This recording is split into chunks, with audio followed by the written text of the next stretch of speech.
büyük galiba. Отлично.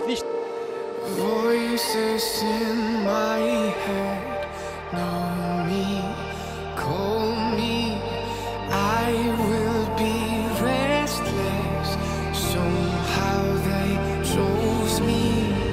This is my nightlife. Wanna be high life. I feel so reckless, calling them all night.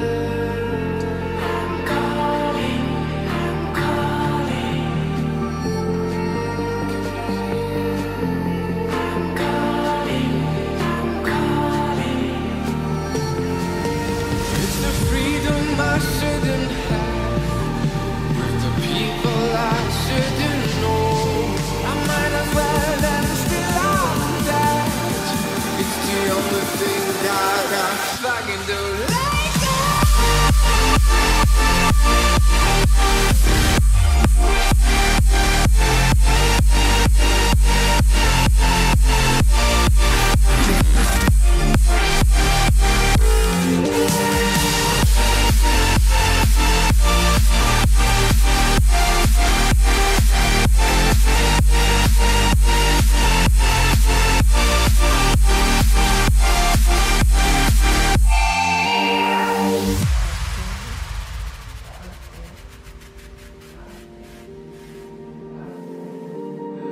Happy on the outside, weary inside, smiling depression.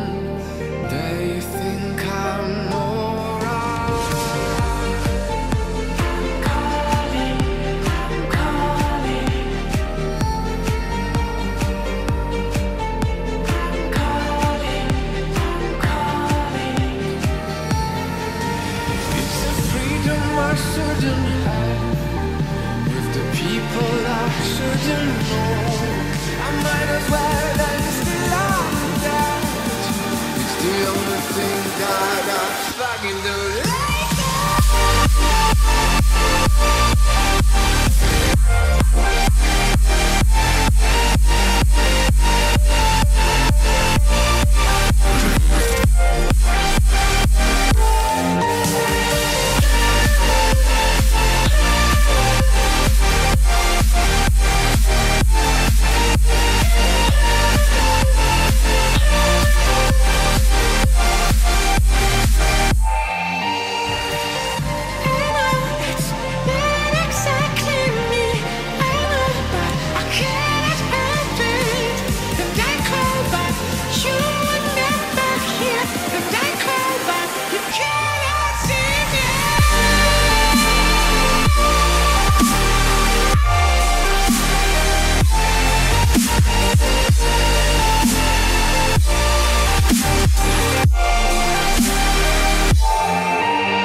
what he likes to play, because what he likes to play is not necessarily what Super likes to play. I mean, I think that's a question that you find out the answer to that question over time.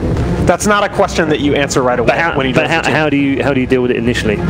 What do you do? Which way do you draft? Do you draft for him because that's hopefully what you'll all get used to, or do you draft? Do you hope that he fits around you? I mean, this is a question that I feel like I should like email Sebastian, right? Email Mad right now and ask him that question. But I'm always a proponent of you draft with what 4 players are comfortable with and ask the 5th to adapt rather than asking 4 to adapt to 1. Yeah, that's how I figured it would be. I'm sure Charlie's at home right now just shouting out, "Red, are you noob? I've told you the answer to this so many times."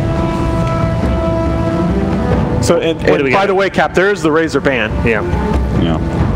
So, and there's so there's going to be the OD, and again, you're sort of backed into a corner at this point. I think they juke this. I've been looking at this LFY 4th pick Dragonite, and I don't think it was ever planned to actually go mid. I think they may juke it out and get themselves a different mid. Well, but what do you but when we've seen that in the past, it's been. So what, do you think that this is a 4-position brew in that case? No, this is really good. I think this is a mid DK and do you think this is a safe lane Dragonite and a mid troll? I mean that would be the idea, but I think this is a mid DK. OD does not win the mid matchup against DK as nearly as hard as I thought. Like I've seen that matchup played a couple of times at high levels recently, and the DK does better in that matchup than I thought. Partially because I think players have gotten better at playing it. Yeah, I think it's definitely DK mid now. I have not liked what I've seen from LFY so far in this DPC season, but I like this draft a lot. Why do you like their troll so much? I figure the synergy with the Enchantress, the synergy taking down towers with DK when he pops Elder Dragon form. I think he kills tier 1s super fast. If NewBee ever rotates, I think DK can just kill towers so quickly. I don't know. I feel like NewBee's gonna have a hard time protecting their towers in this game. Okay. I'm going to go with NewBee here. Okay. I like the OD last pick. I'm not sure about the troll. I haven't seen a whole lot of troll, and I'm not sure. Like, all I'm thinking about is this low intelligence and the hammer that gets dropped. But, I mean, that's like a very small point, right? But something about it is like, I don't know. I like the OD more. All right, okay. A bit of a difference of opinion here on the panel. Let's find out what our commentary team make. It's fun. It could be an even match. Could be a classic as well. LFY versus NewBee. It's all yours, boys. Thank you very much, Red Eye. And yeah, LFY versus NewBee. Close one potentially. We did see 2 Chinese teams earlier go against each other, VG versus VGJ. For the majority of that game, it was pretty much neck and neck. Between these 2 sides, so what fault is there to save the edge at the moment in this current? NewBee's playing versus a Chinese team. Yeah. Have to give the edge to NewBee. And LFY just switched their player, right? They just switched Super out. But could that be a good thing? I mean, a lot of people said, recently LFY, the way that they've been performing with Super has definitely not been, anywhere near sort of the peak that they've reached in the past. It was on a bit of a decline. Maybe this sort of change is going to give them a kickstart. But I do think so. But they did go back. They're like, even with they don't have Super, but they picked the Dragon Knight. They do. Maybe they forgot. Like, they forgot they made a change. They're like, wait a minute, Super's not here anymore. Wait a minute. How OP can fit in. I do feel like the well, I'll give my 2 cents since the other guys did. I do think the Radiant squad, I feel like they lack damage. That's the one thing for me. It's like in the mid game, they lack damage and they lack a catch, right? They pretty much need this Bane to be in position to catch these heroes over and over again. But there's a lot of ways for them to stop the Bane. That's true, yeah. Disruptor, OD can even put people under. Yeah. Shuriken. 30 seconds to battle. Yeah, can be very nice. And then there's a combo that's I'm assuming is going to actually end up happening later on with the track, the way track works with Hurricane Pike on OD. He's going to track somebody, this guy's got a Hurricane Pike, and they're going to get so many stacks up in these fights. But we'll see if they can get to that point. I did like the point that Alan was saying, how that they can actually play around the Elder Dragon form and take down some towers. But we'll see if they can. Yeah, the DK Troll combo can certainly push at an incredible speed. But it is the DK Troll combo. We don't really see that much Troll. We'll see how Monet's talking about it. Not the greatest of starts, as Monet will be the first to fall. Kaka gets the first blood. And NewBee will be able to secure both of those bottom runes. Up top, though, Mugi being body blocked up very nicely by Inflame. Farfu to do a lot of damage to this Tiny. So they can quite get the kill. Not really willing to die. Salve is there for Mugi, but nice little way for NewBee to start there with that easy kill down bottom. Yeah, and this is what a lot of things that we talk about with NewBee is when Kaka has a good game, NewBee has a very good game, and that's accelerates him to a good start in the first blood. So this is going to put a lot of pressure. They're doing like an aggro tri-lane to pressure the troll, it seems like, from LFY, or from NewBee. And how much can a Bane do against sort of that sort of aggressive laning on the side lanes? Is not a whole much? lot. Yeah, not a whole lot. It's tough, isn't it? He just kind of has to just baby the guy to make sure he can get some farm. But now again, Monet should be brought down here quite easily. Oh my goodness, NewBee get off to a cracking start, and Kaka will be able to keep himself just alive as well. I mean, this already looks like it's got the potential to become a massive issue. Like, how do you react to this if you're LFY? As you said, you have a Bane down here, but there is very little he can do against sort of these three heroes running at the Troll. I think you just have to wait till Enchantress gets 2 creeps. Yeah. I think that's the key. Troll can't even TP back to the lane now because he used it before, so now he's on the Walk of Shame. And this Tidehunter is going to be very tanky. Yeah, it's just really all about the Enchantress movements now for LFY's early game. The other lane matchups, though, will look like the DK as we were seeing before. He's doing okay. Well, yeah, just going fully ham on this bot lane. They won't quite get the kill, but really putting the pressure on. Yeah. Like Nahaz was saying, the DK versus OD matchup isn't as OD dominant anymore. Okay. DK just, you can't die. You just really cannot die. You take no damage in the matchup. And then Brew versus Tiny. Tiny wins this one, but Brew, of course, got some help at the start. I mean, can we expect to see NewBee send anyone over towards the mid lane to try and help, or is it not really worth trying to harass a DK? Nah, it's no point. No. I think just shut down the troll is the main objective. That's their only true carry, you could say. DK can transition in a way, but I think it can be very hard. I like the point, even though it's not a massive point, I like the thing that Cap said as like a joke. The hammer at one point in this game is going to be massive. There's like no real int cores. They're all just 2 strength cores and an agi core. These guys are going to get eaten by the OD's ulti. What lanes we haven't talked about too much. This top lane, Mugi versus Inflame CS at the moment. 9-3 on the Brew, 9-2 on the Tiny. Pretty even. Is this expected? Do you reckon we're going to see someone sort of take a lead on this top lane? I would imagine Mugi, but it's really up to those rotations from the Enchantress. So we'll see that already start punishing the Tiny a little bit. Down bottom. Another go on to DDC with the Thunder Strike down on him. Body blocks from Kaka. That's going to be another kill for NewBee on this bottom lane. The third kill in 3 minutes. This bottom lane is just falling apart for LFY with this aggression from NewBee. I really like this approach that they did, right? They picked this bounty super early, and then they look at the lanes, and they're like, what can bounty really do to DK and Brewmaster? Not a whole lot, right? So their decision is, let's go aggro tri-lane and we'll just punish this troll rather than have our bounty just kind of run around Invis and be a non-factor. This is a really cool approach. Yeah, and it's an approach that I think if you're LFY, you definitely would have expected. We would have expected this aggressive tri-lane of a Tide disruptor bounty. It's something very different, but it's absolutely getting the job done. Again with the control onto Monet. Is he going to get himself out? He does have the whirling axe and turns towards Kaka. Kaka will fall, but again it is Monet going down once again. So many deaths for LFY in this bottom lane. At least they get a little something in return, but... So LFY's they're focusing more on just the Brew. So Tiny, like we said, he usually should have a little bit of a better matchup versus the Brew, but double Satyr creeps definitely going to influence it quite a lot. There we go, and with the blast, Kaka is there. Fu's got the heal coming. Another blast will connect onto Mugi. Still not quite enough damage, but certainly trying to amp up the pressure onto this Tiny, keeping him on his toes and maybe forcing some of that pressure away from the bottom lane, getting NewBee to react in some sort. Obviously one of the potential downsides is the fact that the levels on the Tide are going to be a little slower. Showing the XP is a little bit behind in XP based control. Top lane in Flame will be taken down. The toss from Mugi, throwing Kaka on top of them. Again, this Kaka, he just knows where to be. And he's going to get the Satyr too. My god, he's actually making every right move in this game so far.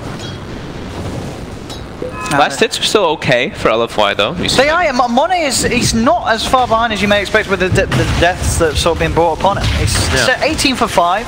It's only a fair few, only a few behind the cores elsewhere on the map. So. Definitely a big deal though, because it's a Tidehunter who's going to get very early arcane boots, and look at Fate's build. I mean, we saw Fate's build. He did the 2 in Thunder Strike, so they're just going to be spamming these nukes on Monet and putting tons of pressure on him as we see. And he's just got to be glad that Kaka wasn't there. Surely with a third, they would have really threatened Monet's life once again. Yeah, and the OD, SCCC actually got enough of mana procs that OP liked to jungle for a bit. So I was kind of curious. And we see a courier sniping ward placed there by Kaka. So you will see the courier delivered toward mid. He isn't going to head back for it. Looks like It's more interesting than heading straight down towards the bottom. But no, the other two are a little far away. Mid lane, OP. Up in the Dragon Form. We'll see how much he's able to get done with this, if he's able to shove the lane and get a little bit of damage maybe on the tower. Will be hard with SCCC still standing his ground there on the OD. So it looks like they're just using it to try and have a bit of an easier time of getting some CS. Looks like there's a split up top. They're starting to get the pressure going on here to Mugi. They should be able to bring this one down with the Wildkin slow. Oh, Fu moving in with the Wild Wing there. It's going to be a kill onto Mugi. Bottom lane, Kaka set up. Three of them joining forces once again. They're shoving the lane in. See if they want to go and look for a dive here. DDC a little low. We'll be able to brain sap himself back up. Kaka starting to move forward. They've got the creeps diving in as well. So this is a good opportunity for NewBee to go for these aggressive sort of plays. Are there going to be any sort of reactions? Yes, there'll be a TP in from the DK. OP still got a bit of time left on the Elder Dragon form. KP has been left behind. And that's exactly what LFY need to do. You know, NewBee, as strong as they are in that trial lane, if they go for those sort of plays, TPs are guaranteed to come in. That was a very ambitious one too. There's a Troll Warlord. He has 11 wand charges when they were initiating that. So I think it was pretty tough for them to actually go for that kill. But Kaka's still putting a lot of pressure. He's forcing a lot of moves. He's going to force these supports to buy tons of sentries and dust and stuff to be able to react to him. There's a concern. And him again. They managed to catch him. Off the stick charges. Kaka's there as well, looking for the hit, but he can't quite get the hit. He got the miss from the axes, so he did get the Janata slow. Yeah. Rough. Mane will survive. I mean, and how much of an issue is it? I sort of picked up on this earlier. Because they are running this tri lane, the XP's being split up. You've got a level 7 off-lane Brew on one side, while KP at the moment, what's he sitting on the tie? He's only level 4. Is that, or are you not too fussed about a Tide having to get these early levels? Is it worth sort of the trade-off? You've managed to put a bit of pressure onto the Troll, but you aren't getting the levels. Like, are you happy with that? I think that dive really hurt them, to be honest. They are pressuring the Troll, but yeah, like the supports even on their side aren't really that super leveled. Faith is level 3, Bounty Hunter is only level 4. If you look at the supports on the side of LFY, they're the same, if not ahead. So I think if anything, LFY may have actually come out ahead somehow in this. At least they look like they're doing really well in 2 lanes and only 1 bad lane for them. Oh, here we go, mid lane Faith. He's coming to try and help out. The OD is sort of, as soon as he sees this aggressive play coming, but he's going to pay with his own life. OP. Not going to be got upon by Kaka. Kaka knows he hasn't got quite enough damage to take down the DK. In fact, DDC will be the focus instead, so NewBee. Oh my, this OD has 30 stolen int already. You've got to be careful. If you come in range of this boy's right clicks. Yeah. He doesn't have the ulti skilled up, but I think at level 8 he might actually just choose to grab it if he has this ad. It's still stolen. Yeah, I mean, as you said, it's such a good game for the Sanity's Eclipse. Yeah. In terms of potential damage. As you can see on the net worth, so he's got to be careful in mid. Still behind. SCCC does get the ulti skilled up. It looks like he was trying to go for a kill, but decides not to go for the dive. Kaka, of course, with the plays that he's made good money 8 minutes in. He's got the urn complete. Yeah, I mean, he's having a hell of an impact on this game. Yeah. 2, 2, and 4. As soon as he can get his level 6 as well, it's the potential for chase. You know, having that vision. I mean, as you mentioned down the line, the Hurricane Pike is going to be really nice, but also just for sort of the toss potential, meaning that you can always close the gap. And glimpse. Guy is very strong. As long as they can get the vision in the team fight, which they technically should. They should be able to scout the Brew and get those Disruptor ulti on top of him. So that's probably the biggest concern for me for LFY is if Faith gets an early level 6 on this Disruptor, it can really just mess with their LFY. So it looks like it's going to be a BKB rush on the Dragon Knight, by the way. That's what he had queued up. Okay. You saw for a moment. I mean, it's understandable against NewBee's line. With the BKB, there's very little that NewBee can do at all to him in sort of off the back of pushes that are going to be inevitably coming in from LFY. Yeah. They feel that the Troll and TK are ready to start going for the fights. And look at this. LFY do claim this very early top tower. So that's going to be very nice for them to set up these ganks. I mean, it's going to be a pretty powerful Brew. In flame center farm quite a lot from the laning stage. Mid lane, OP getting held in place, so try and turn towards Faith. Does have TPs coming in. There's the hammer being dropped as SCCC will take the kill. Turns towards DDC as well. One more should be enough, and it will indeed. Second kill there for NewBee in the mid lane. Cost them the life of Faith, but certainly worth it. Taking down that DK, especially once he's expended the Elder Dragon form, it's just going to put a whole sort of stop to the momentum that this DK is looking to try and get this game. Yeah, it was fresh. Yeah. Dragon form. That is really painful. Level 6 already finished up now on the bounty with that book that we saw being bought. So now tracks will be coming out. But still, it's not that bad. We've kind of had some trade-offs coming up. It's pretty much dead even in the net worth. It really is. I mean, you look at the cores across the map, the off laners, pretty much the same place. A little bit of a difference between the mid laners with that kill, of course, just going to the OD, but it is close. So, I feel like, yeah, considering the way that NewBee did play that bottom lane and the fact that they aren't really ahead, that maybe feels like maybe it wasn't worth it. Maybe it didn't have quite as much of an impact as it seemed to do with the kills that they were getting, because Monet was able to actually recover and farm. And meanwhile, on the other side of the map, Inflame was finding just as much as KP with much less help required. Did have to keep the Enchantress. I think maybe that was their thought process. They were like, we shut down this troll because we actually can't deal with the Enchantress creeps. Okay. If this Enchantress just comes to our safe lane over and over again with the Brew, it's going to have the same effect, and we're just going to be these two idle supports rather than being active. Which, yeah, I'd much prefer them being these active supports in this type of game. So I did like it, and I did like that they put the pressure and then they ditched. So now KP is actually recovered completely on his levels and has a mech finished up on the Tidehunter too. And Monet is, I mean, I don't even know if struggling is the word. Because he's just got phase and he's going for like a Vlad's build. But he's definitely in a world of hurt. How's Inflame doing on the blink background, the Brew? He actually also has a Vlad's queued up, so hopefully they communicate that between the two of them and they don't buy double Vlads. Surely they won't. I mean, to be fair, we have seen games before where that's happened. I guess it just happens. He hasn't bought any of the pieces for the Vlad, so I'm assuming he's just going to rush the mid lane. Go. It's going to turn around. OP comes forward with the Fiend script very nicely done there for DDC. Coming out to CCC, not quite enough as KP will come across, able to disrupt it. Goes in with the anchor smash, trying to force back these primal splits. They're diving in. They'll be able to keep the OD alive. And it's NewBee now with KP on the front lines. He's out of mana. He's getting controlled up by OP and Arfu with the impetus. It's enough damage. Tide taken down as well. They've found two. Mugi gets the toss back onto DDC, but it actually puts CCC in a bit of a risky position. Takes the brains out and another impetus. That's going to be a double kill for Arfu.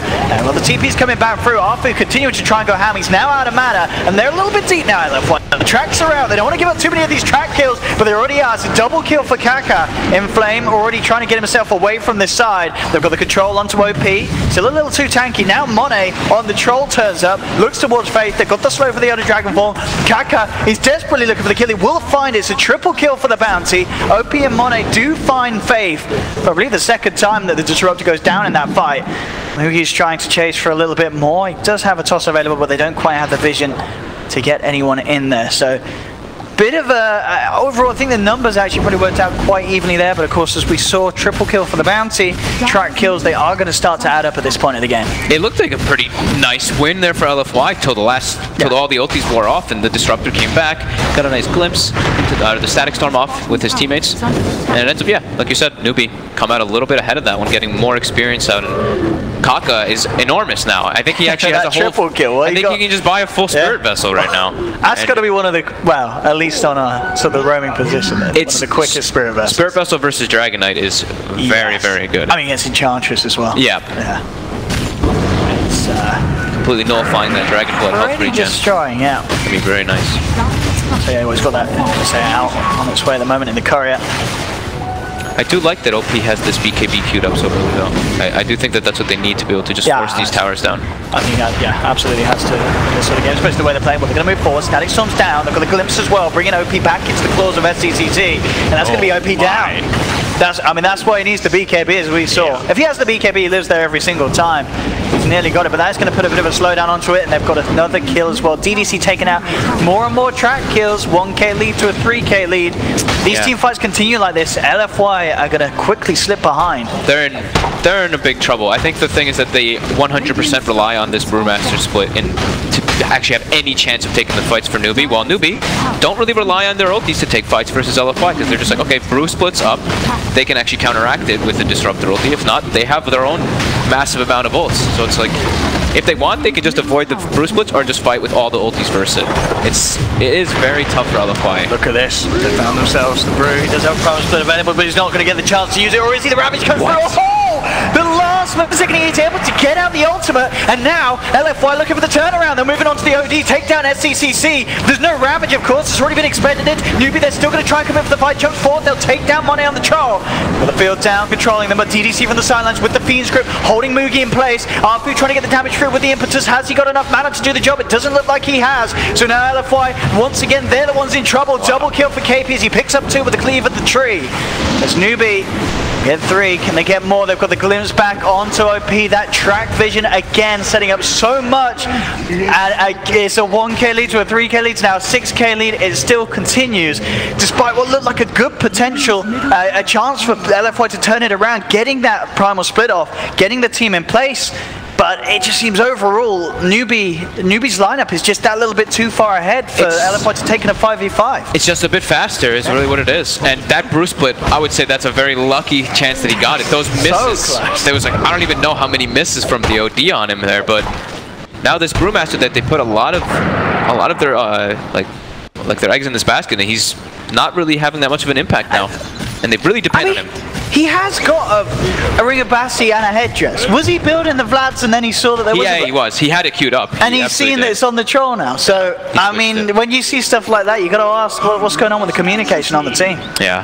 That is... I mean, also, look at the net worth, and let's take a look at where Bounty Hunter is right now. Oh, yeah. He's actually ahead of everybody on the side of LFY. That is absurd. Kaka is destroying this game. I've not obviously been able to cast NewBee in a while, but there was definitely a period where Kaka Bounty Hunter was like, it was banned a lot, wasn't it? Yes. In the past, there's been you know, periods of time where Kaka's bounty has certainly been something to worry about. He's like Sanking and Bounty, I think. Yeah, these roaming heroes that he can have a really good impact with on the early levels, like a Bounty or a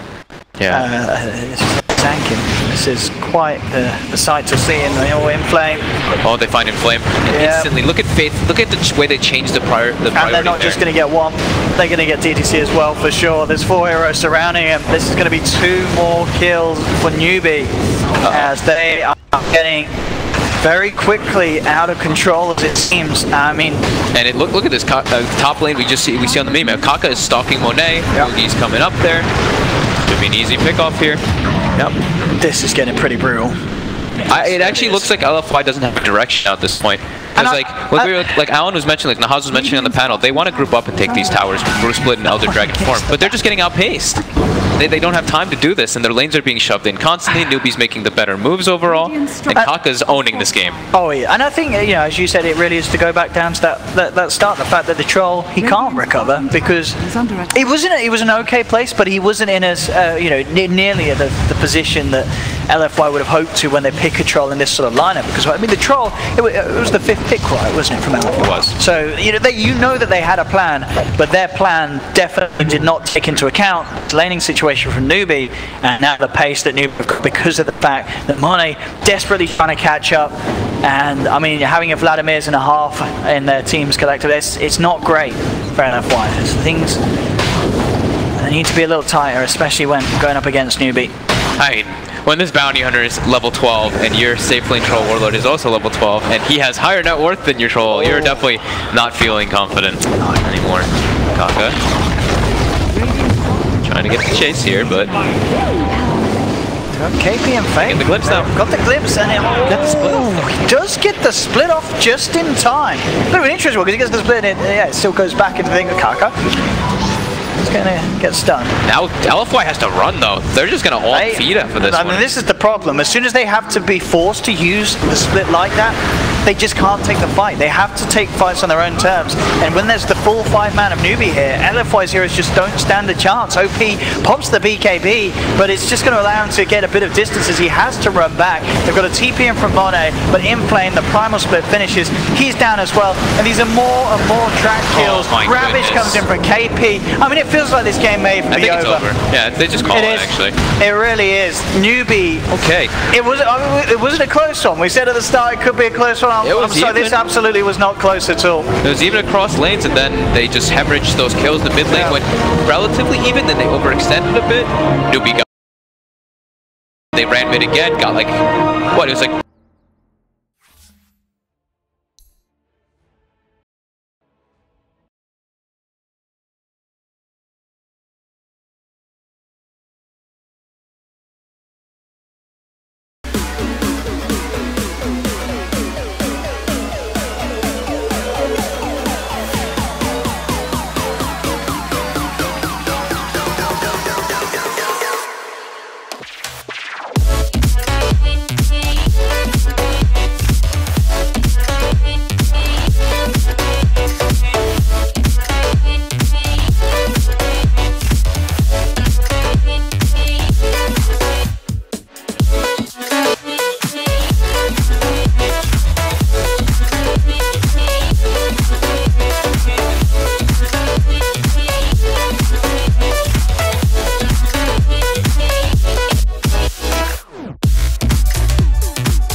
Omni Knight to what we saw on Ice Ice Ice Winter Wyvern earlier, where it's like struggle, struggle, struggle on the top lane, and now I'll buy Midas.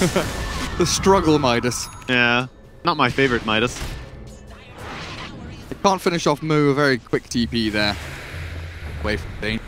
Rubik facing off against Milan, but DD Rune will be able to walk back battle if he so desires. Complexity, they're setting up to defend this bottom tier 1 really nicely. Again, Drums coming down for the Jarrow. and 4 heroes here as well from Planet. Does Omni just TP down? Queen of Pain just TP down here? Omni's already here.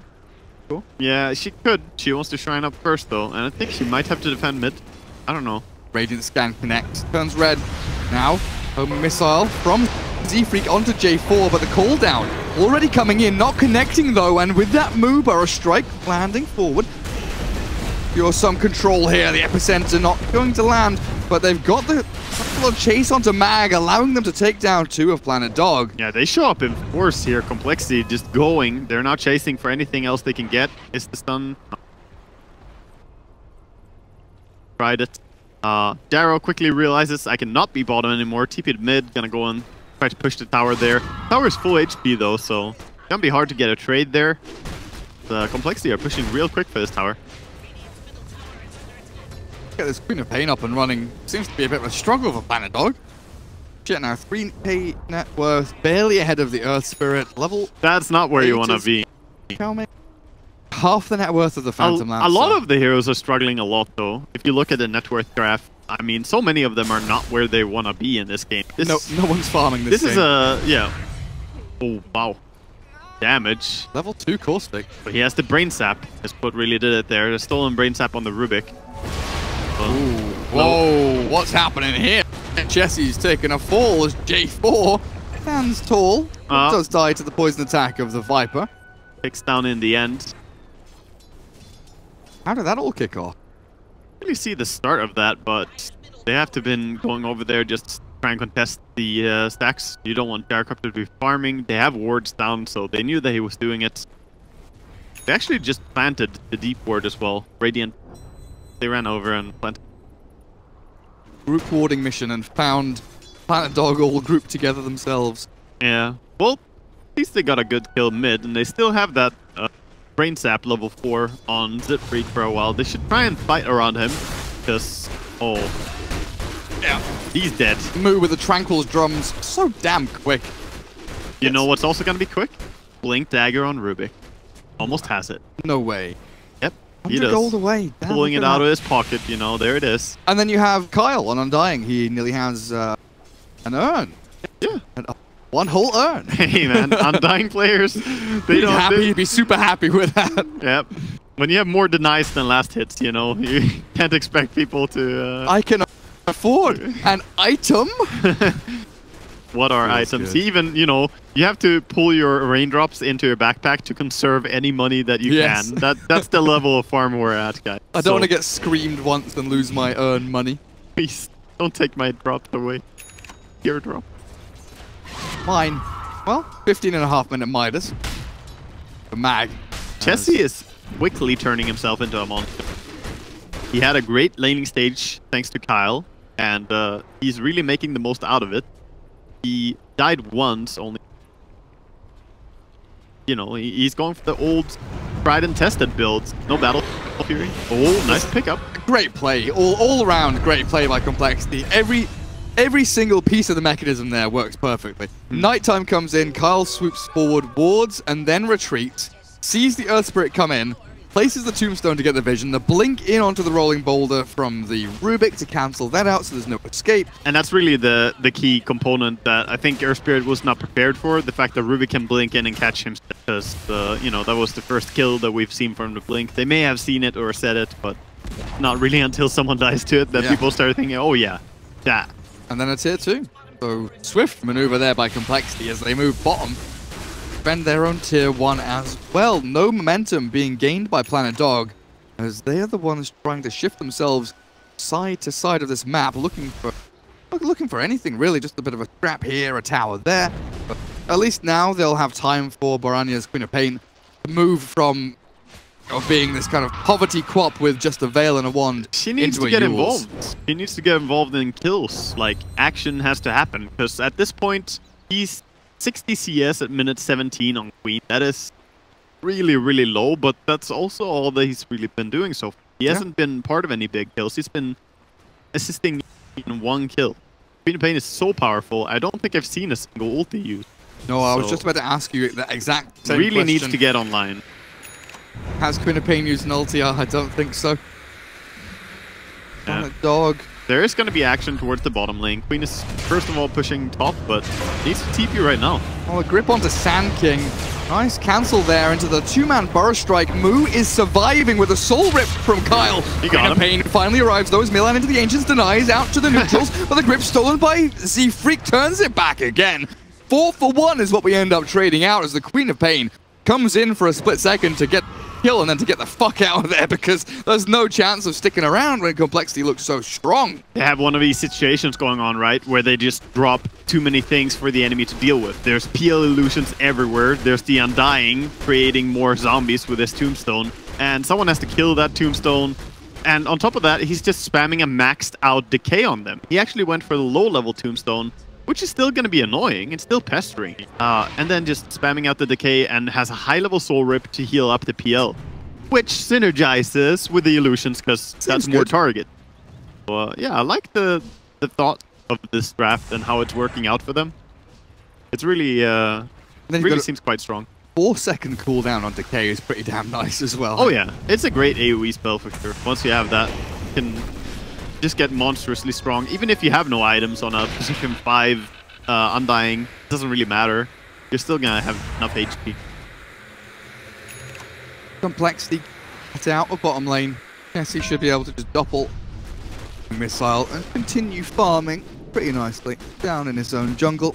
Planet Dog, what are they up to now? Borania, top lane. He's being closed in on though. Orange and yellow, so Sand King and Rubik. Both of them with initiation tools. I like that he's TPing down to bottom now. He's gonna be here in time for this fight, and they're trying to get the PL. That's the big kill. He gets the Fiend script, no cancel. They cannot cancel it. Yeah. That was really beautiful. In the end, they actually get them without Queen of Pain, but still, her heart was in the right place. If they canceled that. She got involved. Yeah, and that was a beautiful Fiend script right there. J4 just getting that long range Fiend script. And that was before he had the talent. He's gonna pick the cast range talent now, I think. Everything will be wonderful again. Moo striking back up to the high ground. Follow Z-Freak through. Sure they get out of here. Good. But yeah, no TPs from Cole, no nothing. They knew that, well, what's done is done. Just get some more action elsewhere on the map. Yeah. Lots of damage in onto tier 2. Playing a nice ready. Previously, of course. I'm interested to see what Z-Freak and Moo are planning to do here, because it seemed they were setting up to try and catch that one hero that's farming top lane, and they're doing it again. Yeah, they have the damage to bring down almost anyone. I don't know if they can quite burst Gyrocopter though. 1620 is quite a bit of HP. Only level 1 aura, so even if he turns that aggressive, can't quite kill it. Milan is gonna show almost like back very correctly. They knew that something was up. Little heroes top. Or Scream. Mid lane pushed out by Limp and Kyle.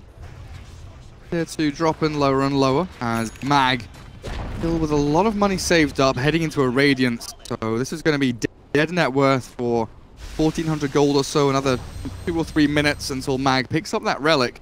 And even then you're still waiting for another plus to get the recipe. I am so impressed by Limp and how he's managed to recover from what was pretty tough to having actually third net worth here, quite farmed on the Viper. He's 1,000 gold behind a really farmed PL. Yeah. For this game. Compared to a Battle Fury free farm PL game, sure it's relative to the game, this is very impressive. Undying ulti, so good for taking Roche faster. Forget to use that, guys. By damage. Yeah, and always going for the hug. 20. Seems like the smoke is just a little bit too late here for Planet Dog. They're moving in towards mid, and there might... oh, chips in the dark. Oh, J4's the one that's caught first. Is this a get the hell out of here from PD? No, they want to get the hell in. Pull down will land in onto Limp as the Queen of Pain Sonic Wave does a lot of damage and kills off Kyle. But they've still got Chessie up and running with a two-man burrow strike forward. Oh, it's Magnus in trouble now. The Guardian Angel forced away, but Chessie holding that Aegis does have a secondary life to fall back on if he needs it. Milan blinks back out as Z-Freak will fall there. In the end to the Magnetize and an Urn, I guess. Yeah, he got him with the play. Milan actually got a great positioning there and was just dealing so much damage in the backline, free of focus from the PL. PL was just frontlining it against the gyrocopter.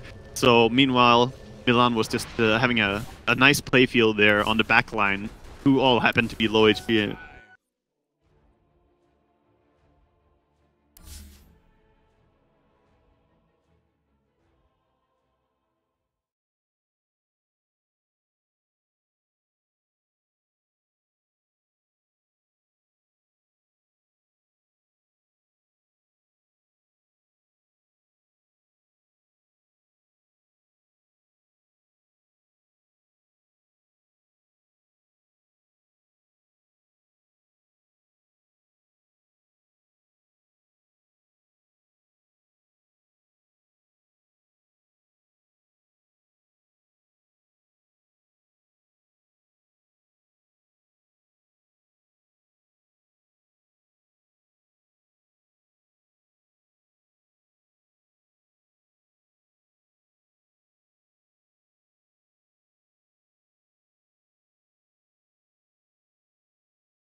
Seconds remaining. Dire team band. So I think that might be what the approach that Fnatic wanted. Okay, if there's an issue here, Gods, it's the fact that it might take a little bit of time to fit him in and for them to gel and figure out how they play together. Theoretically, and what we've seen in the past, sometimes Universe has taken up a lot of fun. The Secret Edition, where it was him, Arteezy, and Envy, was a disaster. Probably one of the worst all-star lineups of all time, considering the players they had on that team. So, I mean, this is Fnatic already better than that. So I don't think we're at risk of it flopping like that Team Secret did. But there is potential for it to not work out in the long haul. Maybe they have some success in the short term and then suddenly realize that, you know, Universe isn't the best fit, but you know, they're kind of committing to it and hoping that's going to work. Is he still a world-class offlaner? Universe? Yeah. Yep. I mean, he always has been. Always will be. No reason he's going to ever really not be in that category. But I think he is kind of in that category of players who are a bit untouchable. Now you talk about him, it's like, yeah, one of the best outlaners in the world. He is, but you know, he has times. He has as every player does, where you go through your roller coaster. You have dips. You have times where you're not playing at your best, and sometimes you have to kind of endure through them. And sometimes you see players fall off, disappear because of those dips. Let's talk about the other team in here, the #1 ranked DBC team. So far, Team Secret, it seems to get stronger. And I remember us talking back in September about the teams that might come to the fore, and they were one of those that we mentioned as these could challenge, but it's going to take a bit of time. Yeah, it might take a bit more time to gel and find their own way. Actually, they didn't. They hit the ground running. From the moment they went into the qualifiers, they were red hot from literally the first qualifying match. We've all been saying this too, is one thing I'm glad you brought up qualifiers, is Secret's played the most Dota. Yeah. The guys who just play the most Dota every year, and they win. Well, exactly, that's the point. Every year.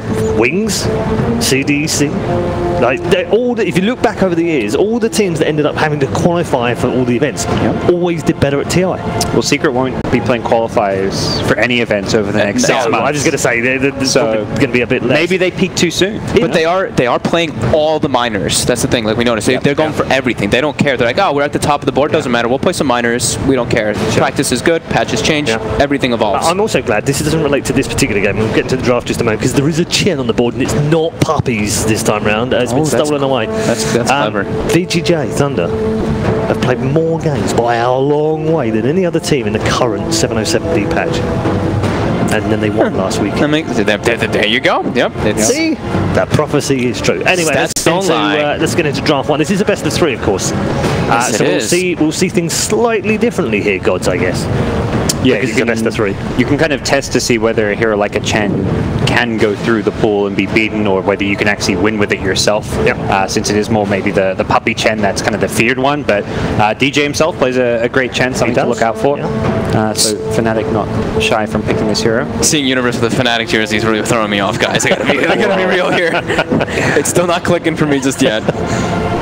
Oh, that's great. But yeah, Chen, this is a hero that people have been talking about a lot. Extremely dominant because you can just have one person have a great lane. You just send back three creeps if you want in the beginning. You have high impact later on. Of course, with your creeps punishing. But Secret get this type of opener here. So now this is a way to deal with that Chen send back, right? You send them and then he gets the glimpse off, so you can actually counter the Chen a bit more in the mid game. By the way, they have heavy team fight array coming out. 3 Fnatic players all used to play on Secret. Oh yeah, they did. You're right. Yeah. So we do have some drama. A little bit of, let's say, needle between some of these players. Well, yeah, not just the fact they played together, but there was, of course, the controversy. Bad partying. Yeah. Very bad partying with Puppy and Universe, yes, right? Indeed. Some people. That's the one everyone remembers. Puppy and Envy as well. Yeah, Puppy and Envy. I thought that's what you were talking about. Puppy Universe and Puppy and Envy. It's a little bit. I thought you were just memeing us, Fogged. No. Puppy and Universe wasn't a bad. No, it wasn't. It was just like this didn't work. Bye bye. Yeah, I don't think there was any. Yeah, I think Pilot Die was the surprise one after playing so well. After the major, Yeah, Shanghai was. We don't mention that word. Sorry, it's like Macbeth, isn't it? To mention Shanghai. So yeah, a little bit of needle here, which will be fun to see how that pans out. Look at this. They picked this earlier, didn't they? Yeah. They just are really liking Lion. Yeah. And also, they've gone back to early support picks. Yeah, they've been coring, haven't they? They've been doing early cores. They've been doing the Terrorblade a lot, and it has been getting banned. Well, it's the first stage core picks have largely been banned. PL and Tiny as well. Tiny's like always first 2 picked if he's left in the pool. Wait, what will Envy play then? I feel all of Envy's heroes that I've seen lately are taken out, right? He's got some Weaver left, right? Some Weaver, some Wraith King. I've seen some Envy Wraith King. I was going to say Wraith is the only one. He's the only player in the top teams currently playing a lot of Wraith. He's been playing a lot of Bristle as well. Oh yeah, we did see some Bristle. Yep, that's true. Again, one of the few that have been playing. Outside of that, he's been doing Gyro. Can always see a Drow strat, especially in BO3. Have a bit more wiggle. I mean, BO1, BO3 doesn't really matter, but you do seem to get one of the best of 3, though. Could be a Drow, and then they're kind of warned against it, and that won't happen again. It's unlikely to happen, in like more than one game of best of 3. I think already though, Fnatic's off to the opening draft just is very scary for me because they're like they can't team fight already. Just looking into Secret's lineup, they have to just go for a different kind of approach, go for these like split pushing pickoffs with the Lion and Chen. Who's bans? Is that a tied ban for Fnatic? Yeah, I'm glad you're struggling because I'm struggling. That's where the glue stain is. Yeah, I mean, Fog has the broken glasses, Paul has the old age. Yeah. So gods, please let us know what the bans are from your let us know what's going on. More cores. I mean, I think, obviously not going to bet sports. not going to bet sports. But carry specifically with the Secret side with TB Jug. We might see some.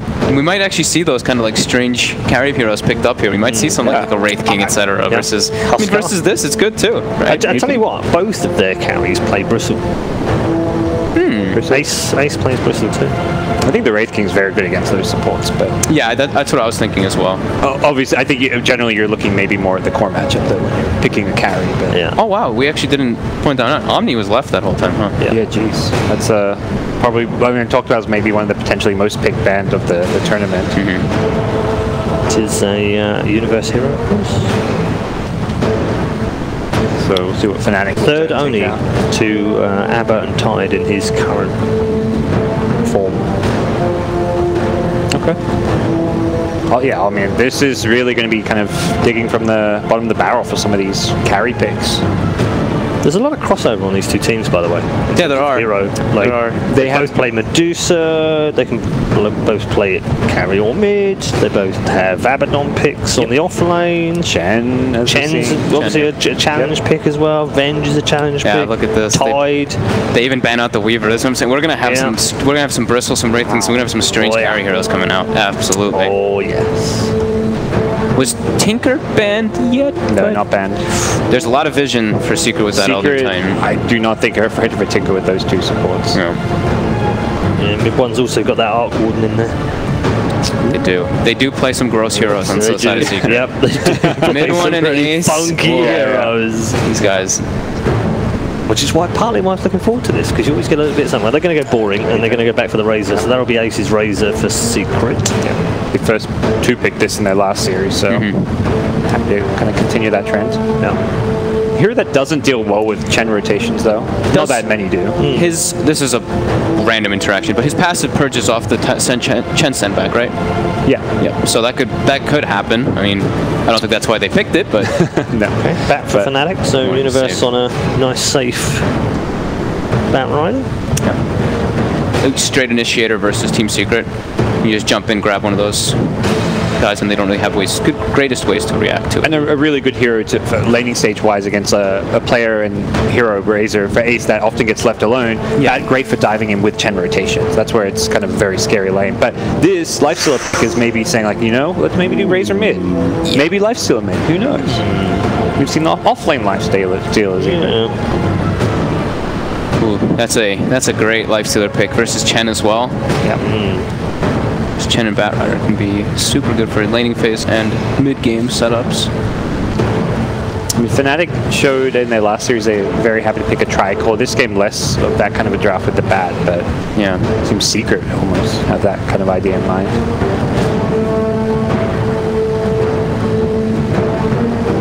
I'm trying to think what the Fada hero could be.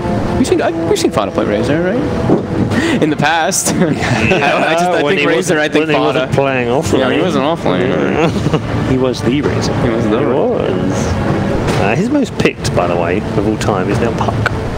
It is Puck, yeah. Puck's decent. They've got that gives them the bomb. That gets a really good counter versus the Bat. Lion insta hex can be a little bit annoying though, but. Yeah, normally you almost always see at least some pseudo partner for a Lifesteal, even if it's just like an Earth Spirit roll. Yeah, I think the Nyx.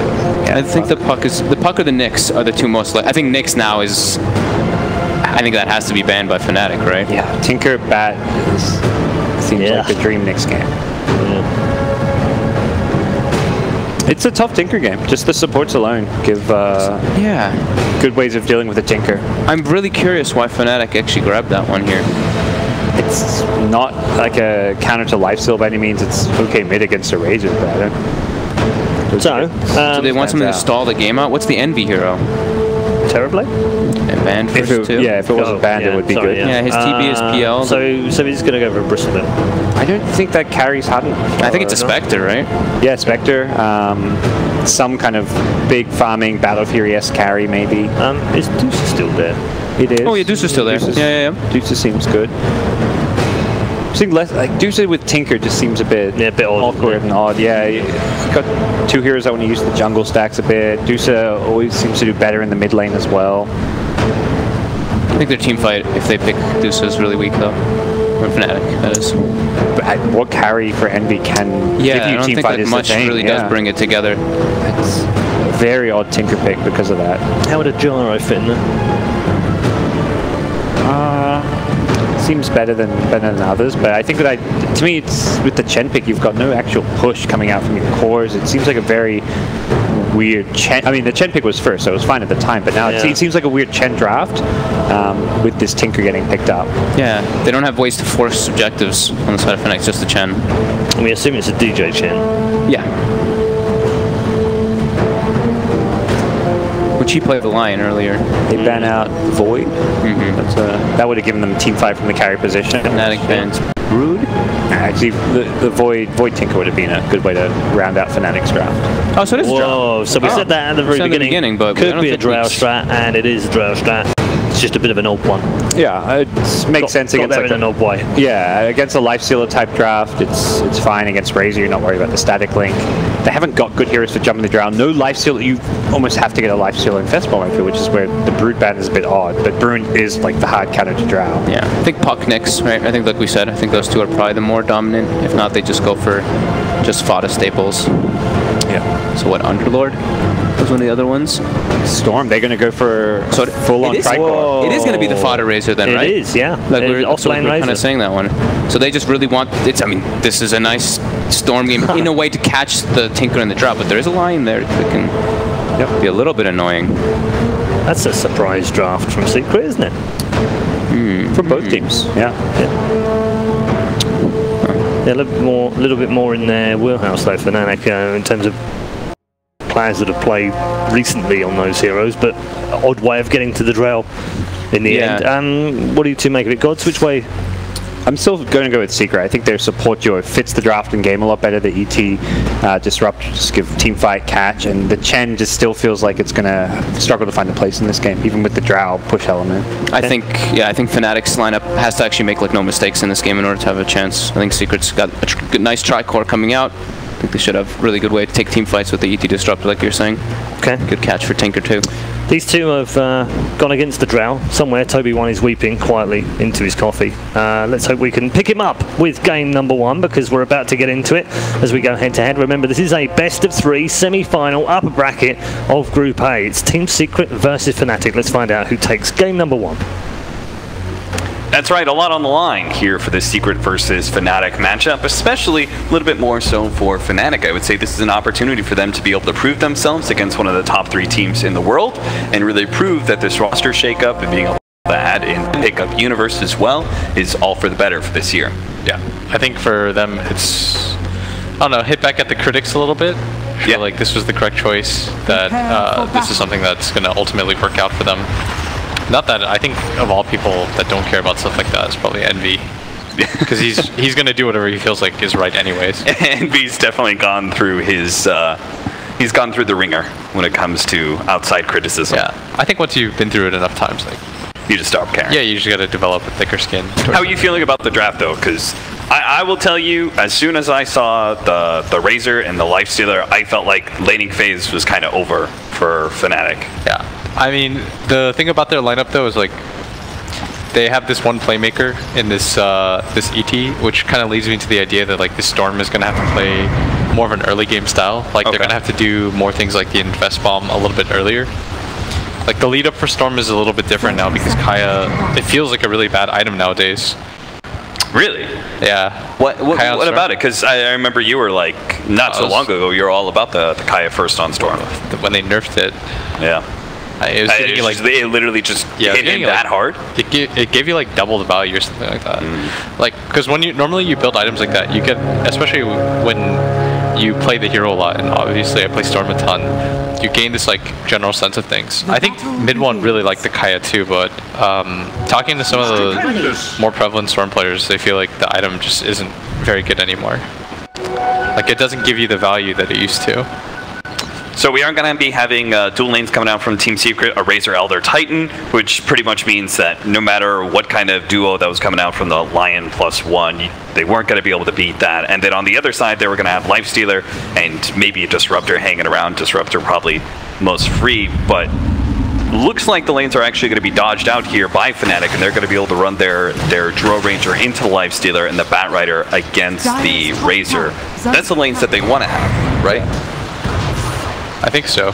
Like, ideally, you don't want the Drow to be against the Razor. You don't really feel great about being against the Lifestealer either, because the Lifestealer doesn't really die, and you have kill potential on her at some point. But that would require Puppey and or YapzOr to make the rotation over. But I don't know if Fnatic necessarily win this, or if Secret necessarily wins this like 2-on-2 trade. Because Tinker's so much better at harassing, and Lion has really high base damage. Well, that is certainly quite the bounty that mid one just picked up. A triple kill of creeps off of one remnant and one right click. Denied! So he's not doing too bad for himself in CS, but Abed will definitely slowly but surely wear. Yeah, they have Drower too, so it's really hard for the Storm to contest. Now, how about this Lifestealer? Like, with the Drow Ranger plus the Chen, can they actually threaten the Lifestealer, or is it still going to be just too difficult against this highly self-sustained hero? Ideally, Ace, no matter what, when he's level 2, he could always just range TP. Yeah. So he shouldn't be able to die. He's going to be... But if they force him out, can't they at least get the tower? Yeah, I think that's the hope, is that you can just bypass that entirely. Okay. The supports finally leave. Yeah, looks like we're back to having a 1v1 just like for a small period of time. The Southeast Asian kings. Yeah, they really are, right? Yeah, Mid One and Ahmed. Volva has such high, like, he has such high praise for Mid One. Like he think, or not Mid One. For Abed. Yeah, he thinks that Abed is like the most talented mid. Yeah. In the world. No doubt when they heard Abed was leaving the team, that certainly had to be one of the many killing blows for Digital Chaos. There was a lot of them. Bit of overkill, perhaps. Yeah, it's just. Oh no. I mean, I heard he was homesick. Yeah. You can't really prevent stuff like that from happening.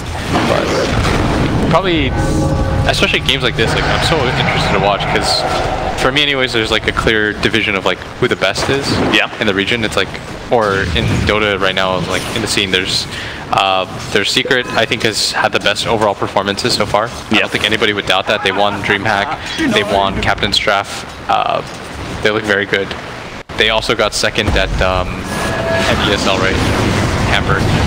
Nice pickup here on Abed with a stomp as well, easily being able to pick up the first blood for Mid-1, helping to win that lane. Yapsor even going as far as diving the tier 1 tower just to get more damage on Pylite dive. Now the dive up to the top lane though, the Bat Rider is going to get run over, or running over rather, the Razor. This is why they wanted to be able to have that matchup. You can see the Lifestealer is now going to try and put himself against that Bat Rider. They could just switch though. Like Envy still has his TP so he can swap out. Yeah. Though Bat Rider doesn't though, because he actually TP'd back to But he can tower. walk there if they want to continue to have the Razor, the Bat Rider versus Razor. And when you have a player like Universe, ideally you always give him the favorable matchup. Yeah. Because Universe is not the type of player that you want to sack. Like this is a guy, at EG at least perceived, he wants farm. And so, especially on a team like this, because Envy is so sacrificial, like you don't pick Dro unless you're a sacrificial guy. Yeah. Dro is the, I'm a carry, I'm going to help out the other cores. Hopefully they do well enough to carry me kind of hero. Like he's never going to be the centerpiece one position that you think. And I think that's a really cool evolution, like that has allowed Envy to continue to stay successful. Like when they played at the Summit, that was so good. Yeah, Absor going to be caught by the Chen Lion combination here. Disables plus the neutral creeps. Not really any support that can stand toe-to-toe against that one. Mid-1's going to try and help out with a Fada. See if they can actually chase down DJ here. They should be able to. Don't really see any way for DJ to possibly get out of this one. Has a TP, but the damage is just going to come too quick. That being said, it did pull a lot of heroes of Secret all the way into their tier 2 safe lane. Yeah, they brought 3 heroes over. That's fine. The Storm, I think, started chasing down too. Yeah. Everyone brought over. Yeah. But yeah, as I was saying, like there's Secret, VP, and Liquid. Yep. And then there's the rest of the field, right? And it's hard for me to like distinguish between the rest of the field. Like earlier, yeah, they're all kind of yeah, like they just kind of blend together in that regard. And so, you know, we're still kind of waiting for teams to join them. I think VGJ, Thunder, not to be mistaken with Storm, is probably like the next team up in that regard. And how dare you insult Banana Slam Jamma like that? It's just cool to see like teams like that like pop up and become more prevalent. And you know, you hope for the different regions so TI is like as competitive as possible, right? Yeah, this is certainly one of the most promising, I would say, that's kind of second tier, whatever, of the top pro teams. Fnatic with a pickup of both Abed and Universe. No matter how many good things you have to say about Excalibur as well as Ohio, I think many people, many analysts will agree that this is quite the upgrade. Yeah, I mean, I kind of want to make this point. It's like when you're thinking about in the context of TI, like why people wonder like why there are roster stops when teams seem to be doing okay. It's because you're not aiming for just doing all right. Right. I think people have, especially when you don't play at that competitive level, or you haven't experienced being around it, you don't want to just be all right. It's not enough to just be okay, win some games here or there. Like for me, that's the definition of mediocre. It's like you take a game once in a while, maybe very occasionally you get a top 4, but from a competitive player's perspective, like that's not good. It means every tournament you're ending on a loss. Yeah, exactly. Nobody likes like, that. That doesn't feel. Yeah. That's why we have so many roster swaps in Dota, because we're not thinking about the context of like how are they doing in regards to the average. They're always comparing themselves to like how are you doing in comparison to the people that are consistently winning. And that all starts with being the best in your region. Fnatic certainly weren't not so long ago, but yeah, Mineski has kind of cemented themselves as that for a while. But this is a good step. Like if they could take a best of 3 from Secret, who I feel like haven't lost a best of 3 in a while. Yeah. That'd be a promising first step. Like these games are always so fun because now it's just dethrone. You know, like are you the team that can topple it? Because right now Secret has this aura around them. It's like who's going to be the first team to make them bleed? You know, Liquid after TI, like there was this time period when after they won the minor, it felt like they were just going to keep rolling. But once you cut them, it leads to these things where they start to have a little bit more doubt, and other teams don't respect them as much. Like, there's not that vibe anymore that you get from playing against them. I remember us casting the Star Ladder. It was the first tournament of the season right after TI. When they played Mineski, they feared them. Yeah. And they made so many mistakes as a result. Like if that was any other team, Mineski would have won that series. Like if the names were blanked out. Our laning phase does seem to be unfolding with a slight lead to Fnatic. Kill score being 2-2, but a bit of a 1k gold lead for Fnatic right now. But they are getting a lot of farm on Tinker, which is probably the most important thing. Yeah, this is kind of... He's such an important hero, especially since there's a direct counter to him on Radiant side. Like Storm is very nice against Tinker, because you always have the option to just kill him straight up. It's an interesting little evolution of Chandra Ranger, them actually being able to farm Ancient super early, because that helped the neutral creep. Taking that up, Bobbitch is going to TP away, Ace is going to force him out of it. Highlight die, mid lane, looks like they're going to be able to run over this line, but at the same time, Storm has already been picked up, and Universe is just going to try and stay ahead of Fada as best as possible. Fada should be okay, Yapsor making sure that he's able to get back to the tower safely. Big rotation by Fnatic, but it does net them a very important kill in that Storm Sphere. Yeah. We just talked about like the evolution of Envy. It's like, he's going to run there. I've never been more confident that a carry is just going to say like, I don't care about my waves or anything like that. Yeah. When we're watching the summit, he's like this level 3 Luna coming into Lucent Beam to try to get one more right click on people for his team. It's like, it's wild. And that's, you know, Envy hasn't always been my favorite player because I felt like sometimes like his playstyle is very erratic.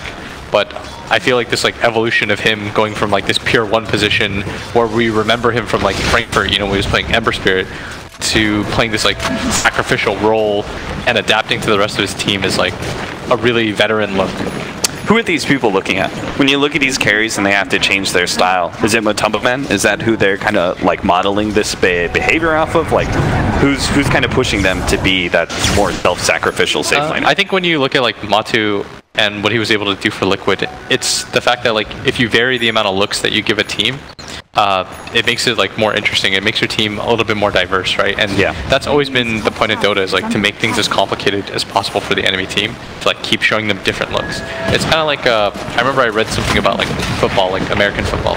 It's like you know, you're gonna run the ball, and then eventually like you'll pass and they won't expect it because they're like lulled into this like false sense of security, like this false sense of meta. And it's kind of the same thing with Dota, is that you need to keep giving enemy teams like consistently like different looks because everyone gets used to seeing like the same thing over and over again. And then Liquid introduces a style where any 3 of their cores can potentially be a carry, right?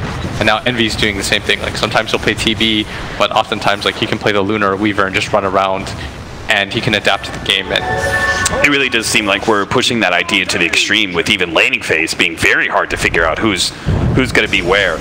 Attempt to gank here from Universe is going to be able to grab up Fada. They just lay down the Figure of Death, hoping to be able to burst him before the TP rotations could put a stop to that gank. They are going to be able to get the glimpse back, though, and Universe trying to TP out, but will be interrupted by the Stomp. So it's going to be a trade-off, and a fair trade-off at that, because even though it's a Razor, this is a 3-position Razor that's pretty poor in net worth right now, only sitting at 3k, while the Bat Rider for Fnatic, despite him being the quote-unquote off-laner, he's actually top of the net worth right now, thanks to his one-on-one matchup. Storm and Tinker are very close in that regard. Yeah. That, for me, that's like such an interesting discussion. Like the evolution of just like how Dota's like consistently changed in that regard, and like how the players. You look at players like Envy and Fear, like they have to consistently adapt to like who's around them, you know. So like Secret, of course, when they have MP, they're gonna make MP's a little bit more sacrificial in that regard. So they make mid one more of their focus, right? But then they have Ace, and mid one is then able to adapt so that Ace can continue to play like his style of playing this one position. Radiant's bottom tower. And especially when you have an offlaner like Universe, like this guy likes farm.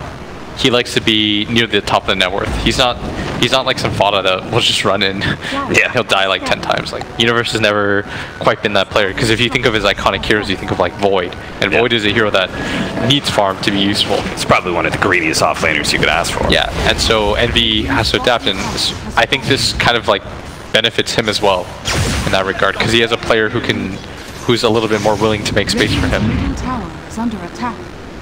Whereas, like, for example, Arteezy's like more of a traditional one position than he is somebody that I think will be a little bit more malleable like Envy. But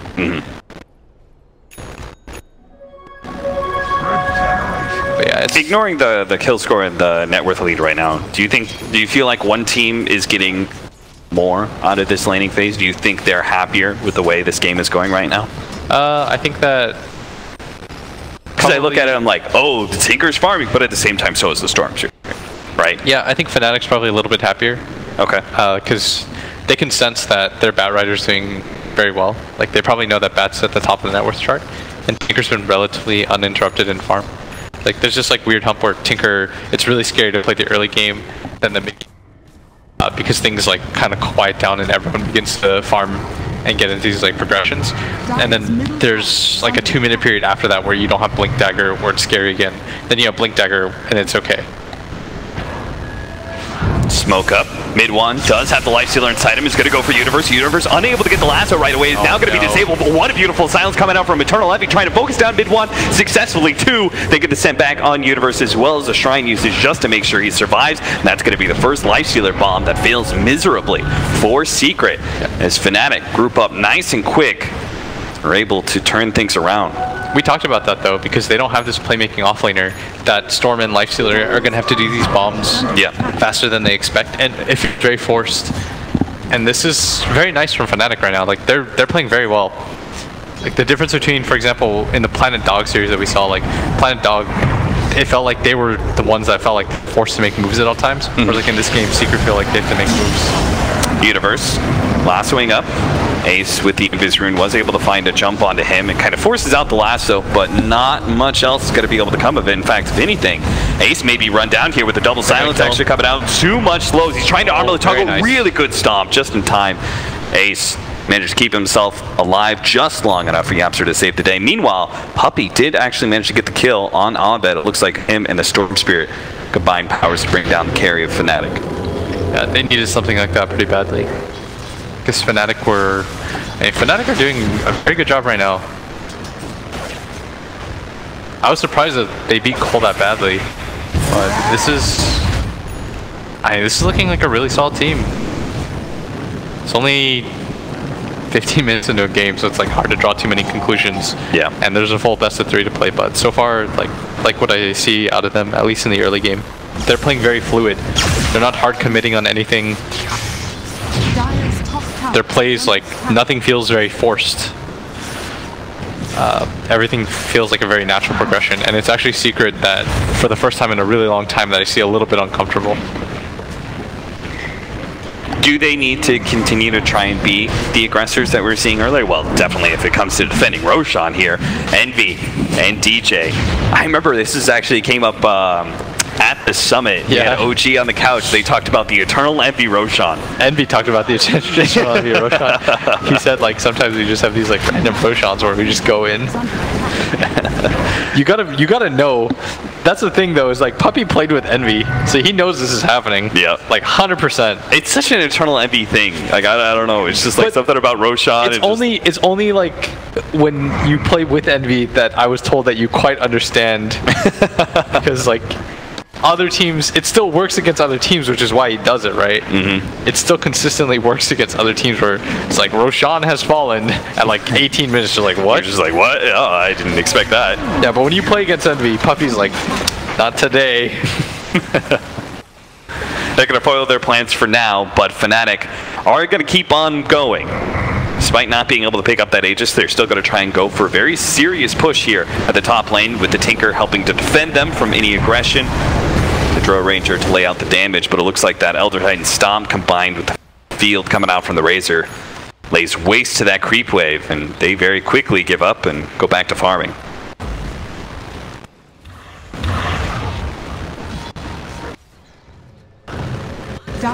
I don't know, this game just feels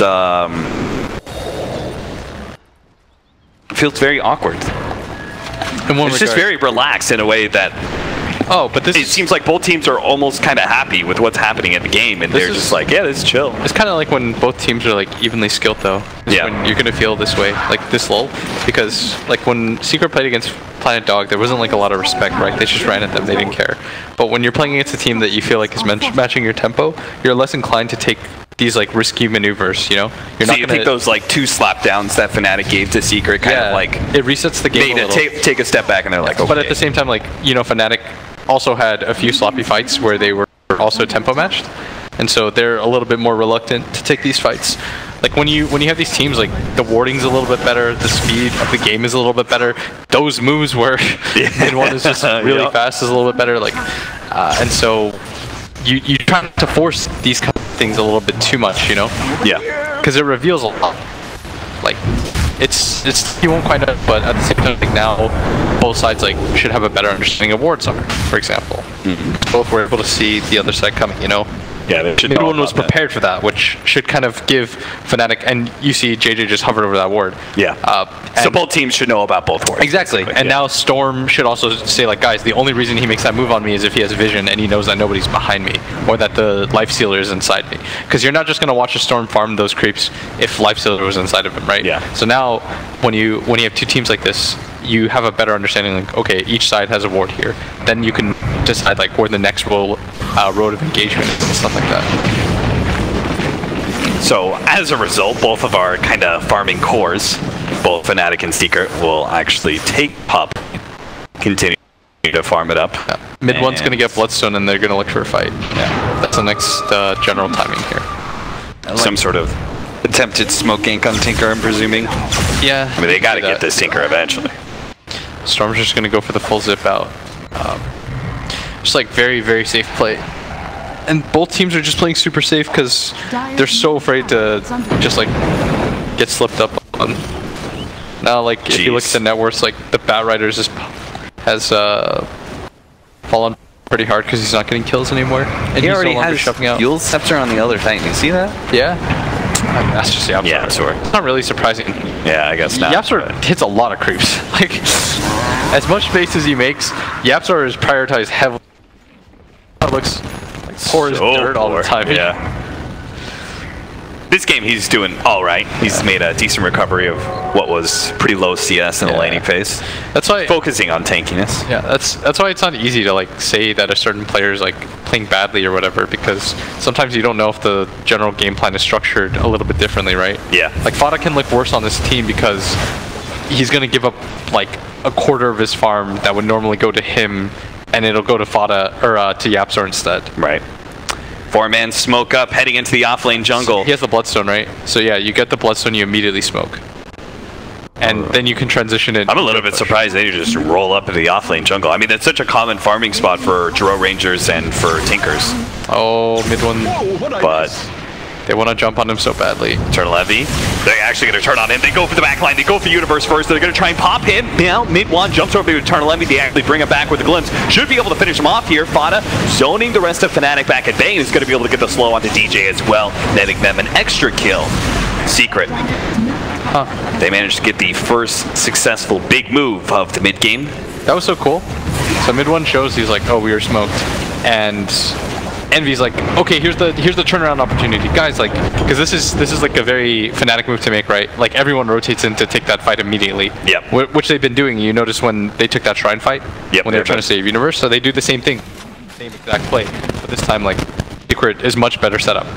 It kind of reminds me of the way that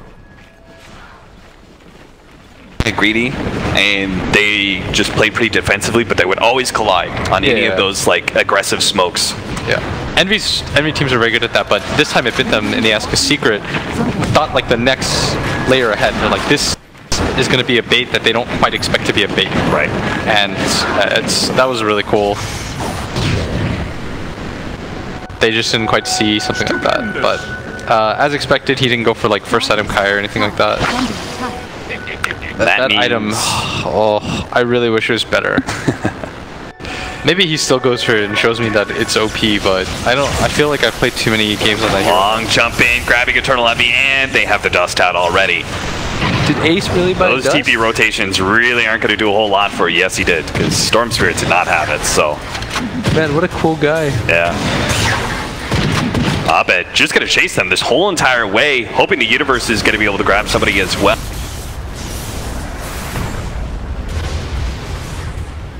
Lasso onto mid one, so they will manage to finish him off, but it looks like both Southeast Asian mids are going to end up dying here. The Glimpse back. Tinker is going to end up going down here. Yaps are going to try and protect himself with a stomp. Can't really get out of this jungle area, though, so he is eventually going to be dying, giving himself a few more seconds with the Yules. He's actually walking away from this one. Now he finally goes down. DJ, though, he gets a little bit too close to Ace. Fauna goes ahead and zones back the rest of the Universe. Is going to have to Firefly himself through the trees. Pylai Dai also makes a quick exit as well, but Secret I'm winning another engagement like that. I'm genuinely having a hard time like understanding who won that fight. It's like the Tinker and the Chen died for Storm and ET. Yeah, that's kind of even-ish. But it all started off with the Draw Ranger pickoff, right? That forced that doesn't count. Come on, man. Just like that happened ages ago. If it's not in the battle view, it doesn't count. Yeah, if it's not in the battle view.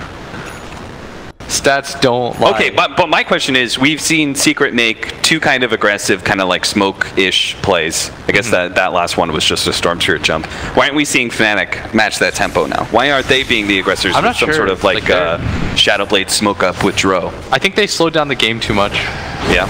Yeah. I feel like they thought that they would be able to win fights anyways, so that they can play a little bit slower.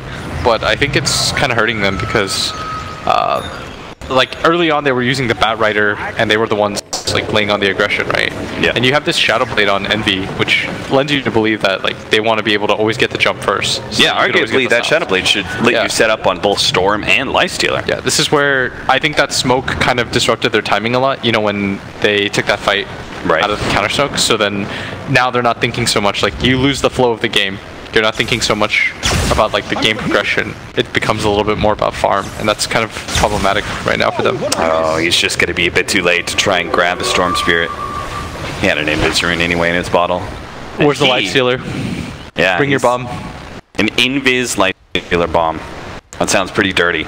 Yeah. And he has a Sentry, like, Secrets come equipped. They're going to do the same thing they've done before, which is kind of like back up behind Fada as he aggressively pushes down mid. Oh, he dewarded, so... But they might still have seen that in time. He might not know about that Sentry. He's going to try and grab him here. Spirit actually tags him. He is really not sure. Yeah. About trying to make a jump like that on that Storm Spirit. Sentry's like barely out of range, but... Yeah. You, ideally, if you're Fnatic, you want to take these kinds of fights right now. Because you don't want the Storm to just get a BKB. It's going to be really hard to kill. So you think Universe should have made that jump when they saw the Invis Storm off that Sentry? That one's tricky, because if Lifestealer is in there and just like pops out and you get glimpsed back, then you're still liable for death. It's an awkward fight. You can't, it's not easy to just take these blind fights, because you don't have vision, right? Yeah.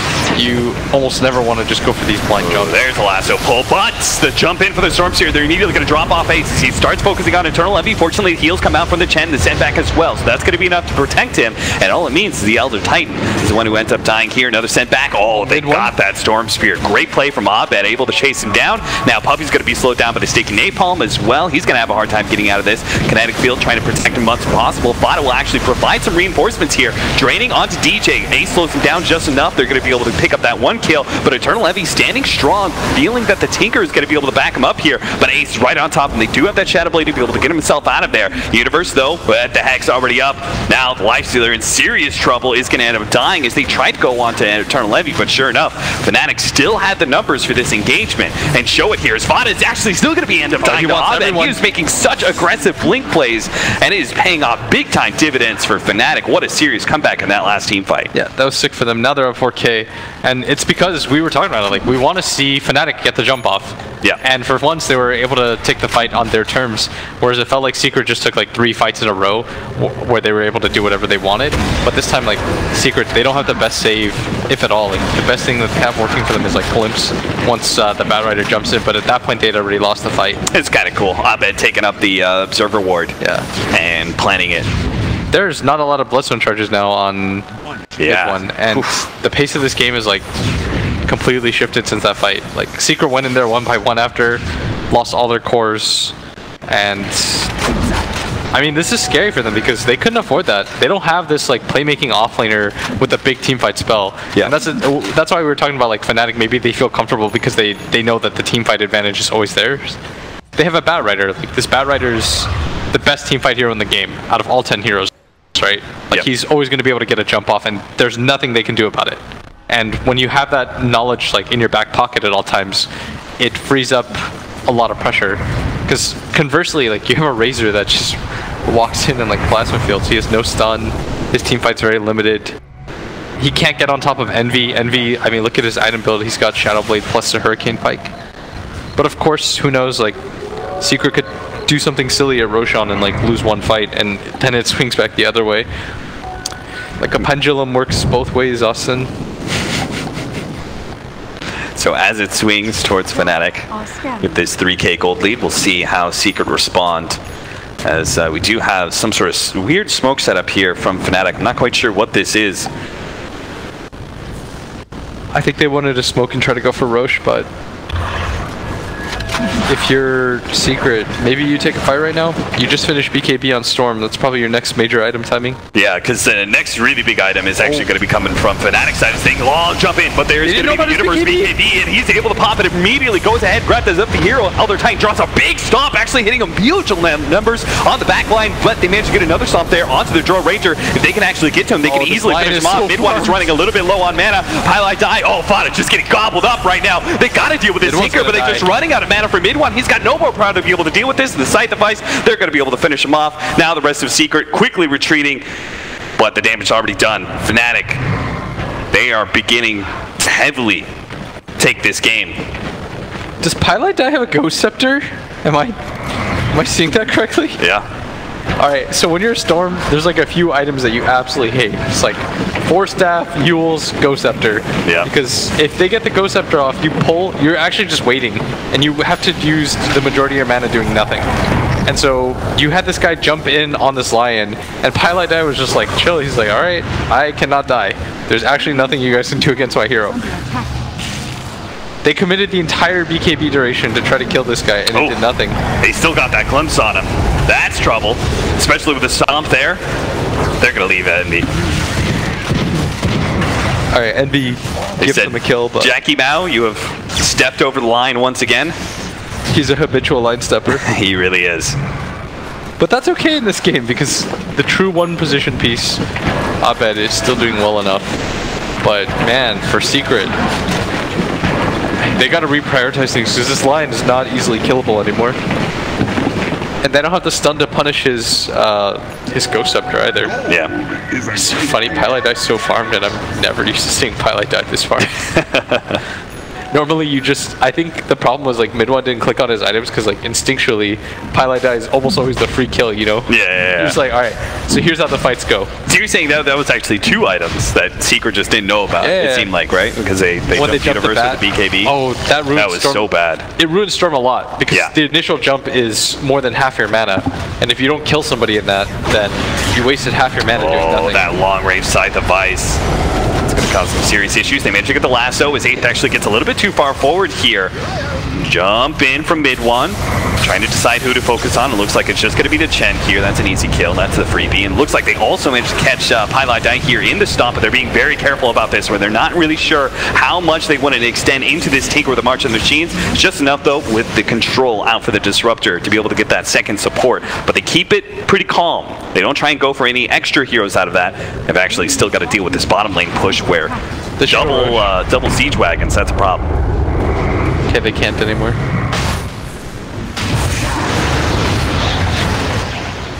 So not able to take off a Roche off of this successful team fight. And it does seem like that's another issue, right? Is that they don't really have any of these heroes that helps them deal with this Tinker split push. Yeah. The idea is that Storm does, but Storm doesn't have this item like an Orchid, so it's hard for him to put out enough damage. Yeah. So the initial jump matters so much, but now everyone has countered his hero. Like, they're all prepared for him now.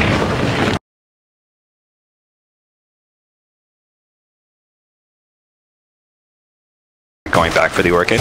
I think he needs it so that he can scout out the Tinker. Yeah. Otherwise, it's too hard. You're lacking in the vision department a little bit too much. They've got Chen on one side, or at least Chen creeps on one side, Tinker on the other. Lanes just constantly being pushed. And it's complicated right now, though, for Secret, because the Storm, his value in the value in Storm is that you just do this like long jump, you instantly burst somebody down, and then it's chaotic because taking 4-on-5 fights is very hard. But Fnatic have very good anti-jump heroes now. Like this Chen can always pop the heal, which allows, for example, the Drow to get Pike off, or this Lion to get his Ghost Scepter, or this Batrider to get his BKB. As soon as they got those sustained items, the Chen just looks so much stronger as a support. You try and jump somebody, he's just able to get the send line. Yeah. Like this is a little bit more complicated than it used to be. Like for Secret, the game plan was just like, we can jump always on this Eternal Envy Drow Ranger and kill her. But now everyone's come so equipped to deal with that. That's no longer the thing. And once she gets a BKB, the problem is further exacerbated.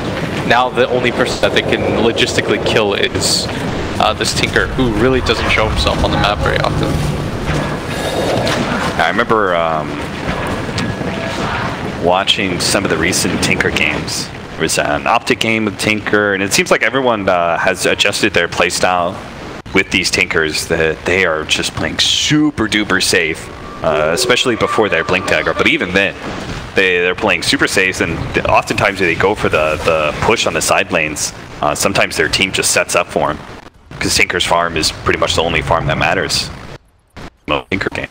Yeah, Tinker games are dictated by Tinker.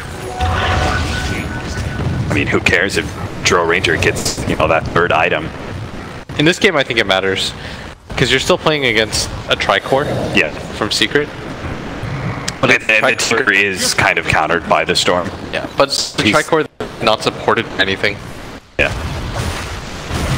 Without strong initiation, we've seen Secret have really struggled, because their only real initiation is just the jump-in Lifestealer Bomb, which is all single target, which is heavily countered by this Chen and some of these disables. Laser, BKB actually managed to grab the Razor here, but is that really the target they want to go for? They're going for the back line right now. Secret with their BKBs are trying to deal with these supports. They're actually now focusing down onto the Drow Ranger. Will manage to bring him down. The Finger of Death goes on to Ace. He's being controlled up at the side of the Vice right now. Abed thinking about going for that one. Is actually going to yield Scepter by Yapzor. That's a huge pickup. They can actually stop Abed from being able to get the blink out, which they do, but a sent back barely comes out for the Chen. He gave up his life to be able to save the Tinker, and it comes just in time. Abed, quick reaction.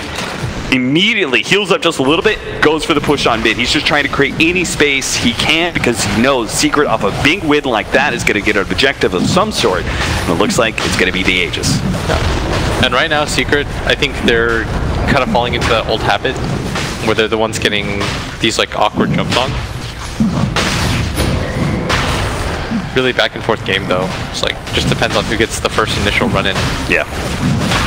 I mean, it felt like the combination of Secret being able to get a relatively good jump with their Storm Spirit Lifestealer, and then on the opposing side, Fnatic made a Blink Lasso play on a Razor. Yes. A BKB Razor at that. They really, in the past, they were almost always just doing it on the Lifestealer of the Storm. Yeah. It's like the priority of these fights. It's like hard to analyze because things keep shifting. Yeah. Like Fnatic, I think they should just stick to this idea, like continue to run at them. You don't really need too many items, but now things have shifted because of this Aegis, of course. Like, once again, like Aegis Storm is... I can't think of very many, if any, heroes that are better with the Aegis. Searching for Did they give it to Lifestealer? Oh, that's hype. Why would they do that? I'm not sure. Well, that's useful. I'm trying to think about it because I was thinking about it. Like, there's not a lot of heroes that benefit from it more. Than Storm Spirit, yeah. Yeah. Like, Storm is kind of king because you can refresh the mana pool. Here I am. Entirely. Like, honestly, that's something I'm trying to understand right now. Because I'm sure there's a very good reason, but I'm just not good at the game. So, or not good enough at the game to like quite see it like right at this moment. All right, we'll give you some time. If I had to theorize, it's probably because they think that if anyone's going to be like front forward or hitting buildings, it's going to be the Lifestealer. And so they want to make sure that if he does get jumped, he always has the option when he revives to get the rage off, and they can continue to team fight. Whereas the Storm will always jump in pre-BKB. Yeah. That would be my logical guess behind it. It sounds like decent reasoning. We'll just see if Secret are actually going to be hitting any towers anytime soon. They've got all the offlane towers still up, all the tier 2s as well. Fnatic already positioning themselves to be able to defend out this bottom lane with a heavy push coming in from the Tinker at top lane. Process of elimination, especially mids really pushed in too. They know that Secret have got to be inside their jungle right now. Got to be looking for this push at bottom lane. Radiant's top tower is under attack. They are trying to keep some presence here accordingly. See if they can actually get into a team fight, even against the Aegis. It seems like Fnatic are thinking about it, and they are going to be able to get a jump onto Fada here again. They're going to be able to grab this Razor, immediately silence up. Now he does have BKB, but not willing to pop it. Looks like the physical damage is just going to be too much anyway, so he gives up his life. Really great jump, though. Fnatic making that read as soon as these heroes on Secret had to go back to defend against those mid and top lane pushes. Yeah. Maybe a little bit of miscommunication, or he assumed that he could always get the BKB and just like TP. But finally another, this game's so back and forth. It's cool to watch. Yeah, BKB for Tinker may also provide a really big swing, as that will stymie things a bit for the Storm Spirit. Yeah. Now you got a Blink Dagger on Highlight, who's incredibly farmed, and they're investing in the jump now too, because they realize like whoever gets the better initiation and the better follow through is going to win these team fights. And that's why everyone's investing in BKBs, including this Tinker, because he realizes like the first jump is very important for Secret, and conversely, the first jump is very important for them, which is why Pai's going to go for the Blink Dagger. Does that mean we need additional disable on either the Storm or the Lifestealer to follow up to make sure that we have more than just this 2-second stun? He's gonna want to get what's that called? Scythe of Ice. Oh, you're talking about the Lifestealer? Okay. He either gets Abyssal or the Nullifier. Okay. So when you do the initial jump, you can get the further lockdown. I like that Nullifier. So like you zip in, pop out, nullify. Yeah. So they can't BKB. It's a longer disable, right? If you're concerned about BKBs, Nullifier is compared to the Abyssal. But he's gonna get AC first anyways. Okay. You might as well like give the Hyperstone already. It's a very natural progression for Lifestealer anywho. Ace is like one of the first players though that I saw really experiment with the Nullifier. I think he was playing like Jug or something like that, and I saw him go like some weird Blink Orchids, yeah.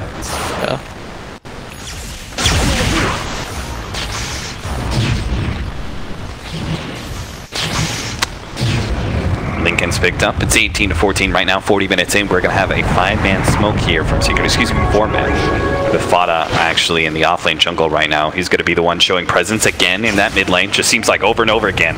Maybe with the Razor's movement speed or whatever, they feel like he can get to this fight every single time. But 4-man smoke up, Shiva's. Oh, that's going to be a big one too, especially they easily take out Eternal Envy. Now they're going to turn. Looks like the last up on the Storm Spirit, but he got off his BKB, so he's not taking any damage whatsoever. They're going to be able to pick up the support as well. DJ, poor Chen, just can't really do much about it. He's looking to be able to catch Abed, but blink, blink, blink. Oh, he found him now, but Mid-One is only going to be able to see Pylite die from that position, so looks like that is going to be the support they pick up as long as they see him here. Kinetic Field, Pylite die, hoping to actually kill Puppey before he can get the glimpse off, but it looks like he's still going to get caught. Ghost Scepter buys him a little bit of time. He actually goes ahead and throws down the Static Storm? Huh?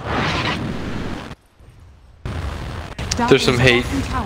some lingering feelings from last He year. already blew the finger of death and everything. Yeah, He was exactly. just that afraid of being impaled? No, dude, it's like the counter. It's like, you'll finger me even though you can't kill me? Well, let me show you the next progression. It's not about... It's about So sending a message. he throws down the ultimate and style TPs away. Yeah. It's about sending a message. It's not about the act of doing something, Austin. Like, it doesn't have to lead to something. Sometimes it's meant to inspire people. You know, you see your captain lay down this, like, sick blue cloud on the ground, and suddenly, like, you understand, like, I will follow this man to the ends of the earth. Oh, captain, my captain. I mean, if anything, any captain in Dota is going to be throwing down strong acts of aggression as a display of leadership. That's got to be Puppy. Oh, I like that. That was good. BKB for Fada as he's lassoed up, jump in the back line, mid-one immediately goes for that kill on the Drone Ranger, and again, it's the same old song. They jump the Drone Ranger, they kill the Chen. Now they try and pursue for more. Abed, he's going to be far enough away, he's going to be okay. Yeah, it feels like now Fnatic, their jumps just... They do not feel as clean, like, at all. Yeah. They don't have the damage either. Like, if you have the Tinker right after and he doesn't get the BKB off on Razor, then you can just kill him by refresh hexing. But the amount of time it takes to, like, kill that core, Fada has so many defensive items. I don't know. Does. It's so hard. Okay, so remember how we talked about how Fada just runs at you and he doesn't really care? Yeah. So the problem is, like, when you play against a style... Oh, Abed completed that TP underneath the Shivas as well as the field coming out from Fada, but they are going to be able to fight it out with the BKB, and now the rest of the team is coming in with the Hex already on. Stormseer is going to be jumping into the back line to grab Abed. They're going to be able to take him out. Ace is just dealing out so much damage with his AC build. Physical damage that Fnatic cannot possibly match or stand up to. 4 down on the side of Fnatic, opening up an easy push on the high ground for Secret. Yeah, Fnatic have to be so disappointed with how things have gone, because it felt like for such a long time their team fight would be superior in this regard, but they keep being forced to jump on this Razor because we talked about how Fada just runs down lanes. So like you don't really want to ignore him, but at the same time, like the only way they were winning fights was when they were jumping. For example, like they lead off with the Storm or onto the Lifestealer, right? Yeah. Like they can't do that because Secret, they just started adapting a little bit more, and they're like, well, we'll show you this Razor. Do you want him? Like, and it's 11. You don't actually want to take that. But they don't know that, so they're just like, okay, I guess we'll just burst this Razor. I mean, we've seen like the same move from Secret over and over and over again. We're seeing no buybacks, which obviously we know there is none. So Secret, they wise up to that real quickly. They're like, I think that's screw just the taking 2 lanes of rags. Let's go ahead and take the game. Yeah, And that's it, GG. So Secret, they continue their role so far. Of course, this is a best of 3, so not everything has been determined yet, but so far so good. I mean, this is the most that I've seen them get tested in. It definitely did seem like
first time I tried to leave, like a mirage, like a mirage.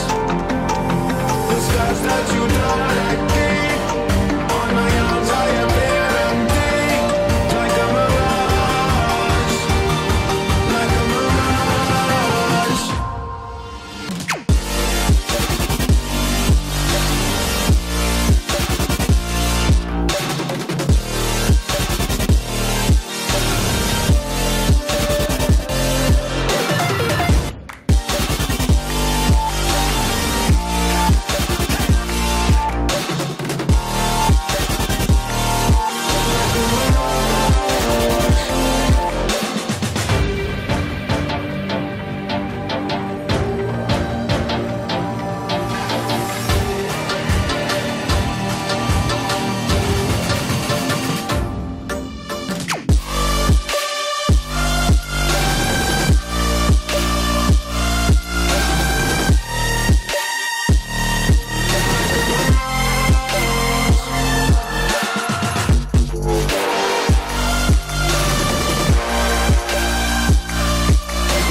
going to play straight up, and they're going to make you outdraft them.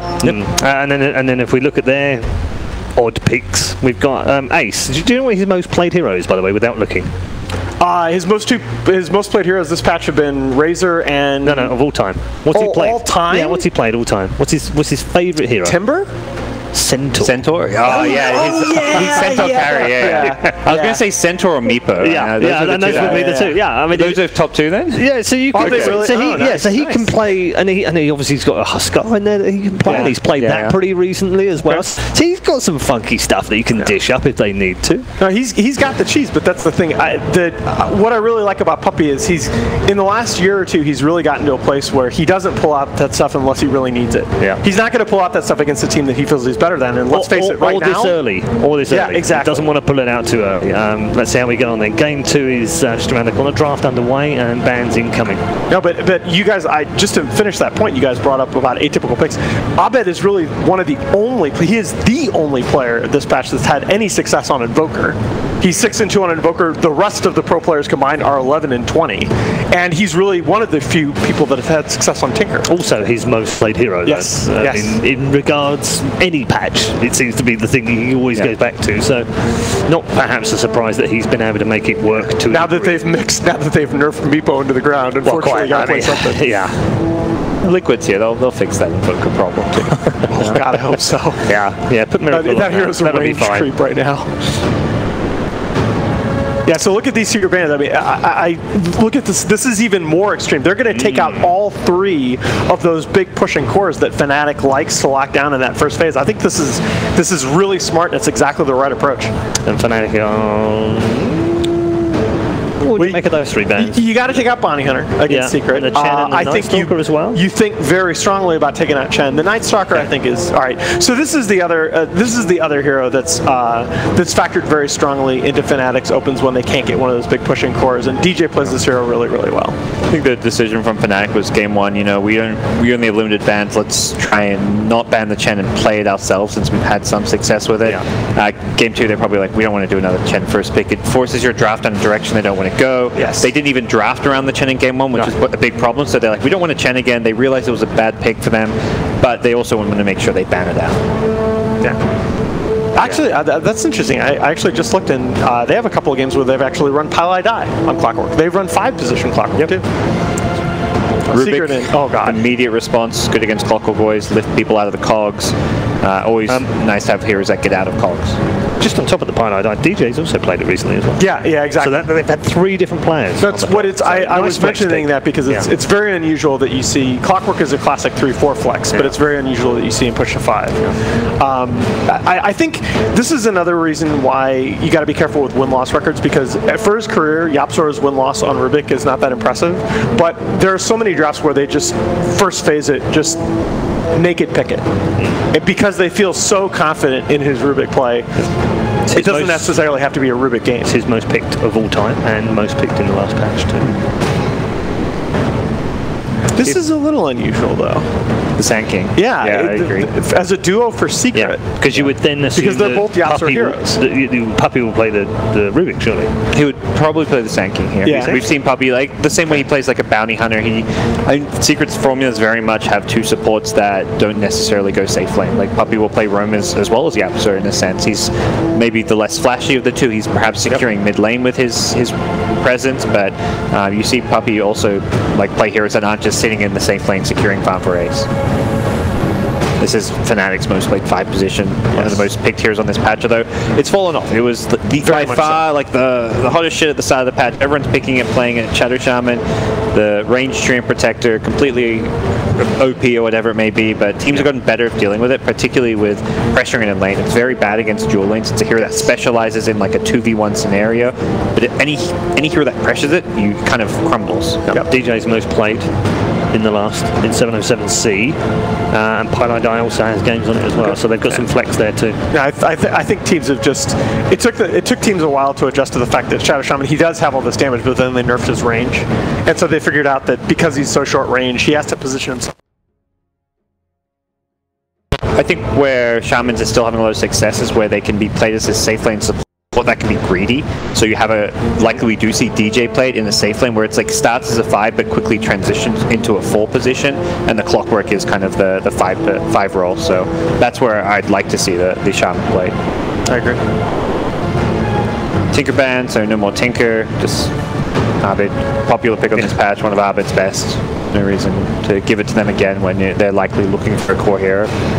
And yeah, Secret, four cores now banned out, and we're going to see Fnatic ban some more as well. So this is where we do see those more obscure picks come up just by nature of the majority of the popular cores being banned. No, and I think that the thing for Secret again is just to ban out the cores that can either push or, in the case of the Tinker, control the lane equilibria. Because if all of a sudden if Tinker's able to control those side lanes, a lot of the really scary pushing heroes lose a lot of their bite. Is it an Underlord ban? Yeah, okay. Maybe indicating if they're considering a puck pick. I don't know.